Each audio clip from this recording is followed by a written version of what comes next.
And finally tonight, the Hunger Games franchise aims for box office gold this weekend, following its already successful hunt for millions of readers and book sales.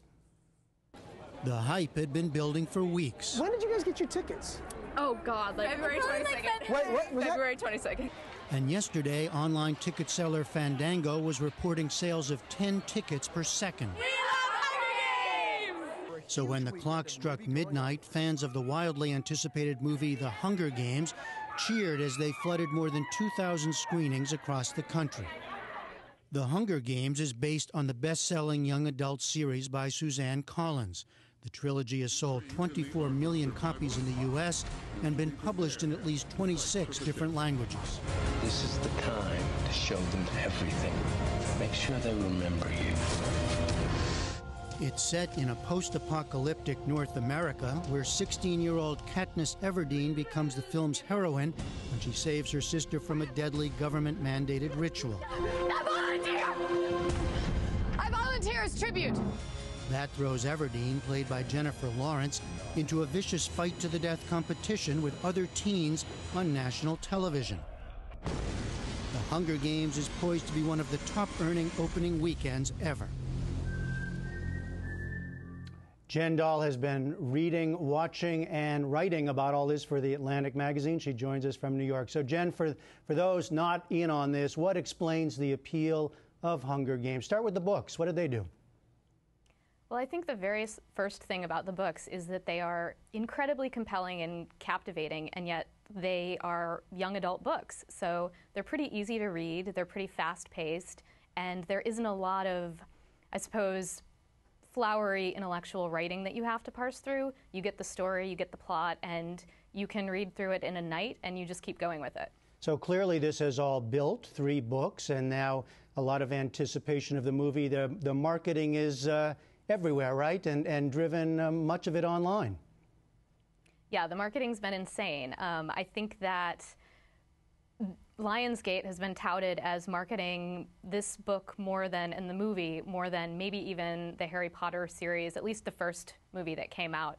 And they've used social media in an incredibly extensive fashion. They've had Facebook pages, they've had Tumblrs, they've had a YouTube channel, they have incorporated social media, it seems like, into every aspect of marketing the movie, and that obviously captivates teen readers and also adults who are using social media. Well, so it's another way of feeling like you're part of it. I was curious because we mentioned this very strong female character at the center, but who is it appealing to? The readers, it's not just girls or women, right?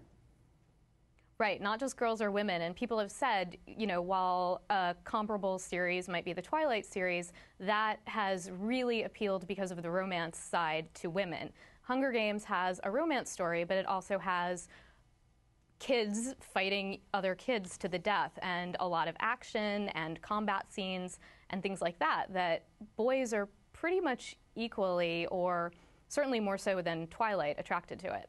Now, you said action. Of course, there's also violence. So I've been violence. I've been reading, and that seems to be a question about the level of violence. I mean, at the heart of this is a contest for survival involving teens killing teens. Now, what kind of discussion has that elicited? I think certainly parents seem to be concerned about this. You do have to ask yourself as a parent, is this a movie you want to take a young child to? And I think most parents would probably say there is a PG-13 rating, so that's out there for you already. But these are difficult questions, and I think the one thing that comes through from the beginning of the book until the ending is that Katniss is the main character giving herself up as a sacrifice to save her sister. So there's deep love there, and she's doing this for a reason that it's not like a video game where people are just shooting each other for fun. There's a real depth to her story. All right, so now... And I think with... Yeah. Oh, go ahead. Sorry, go ahead. No, I was going to say, with so... the bad character... Now with the film, though, there's always this question about adapting a very popular series of books to a film. What's happened in this case? I think there are detractors. There are people who are going to say that the movie was not as good as the book. I personally might like the books a bit better, but the thing with the books is that when you read a book, you can really apply yourself to it, and you can imagine things the way you want them to be. And with a movie, you see things, it's a little bit more mainstream, and things are laid out for you. I think both are entertaining in their own ways, and certainly both for marketing purposes. I mean, it's great for Lionsgate that they can have this built-in series that people are going to go see because they love the books so much. It sure sounds like the movie is critic or criticism proof. People will be going. Critics seem to be liking it for the most part, so that's a positive for the movie and for Lionsgate, I think. Despite what people may say, that plot lines were dropped from the books and that kind of thing. All right, Jen Dahl of The Atlantic, thanks so much. Thank you.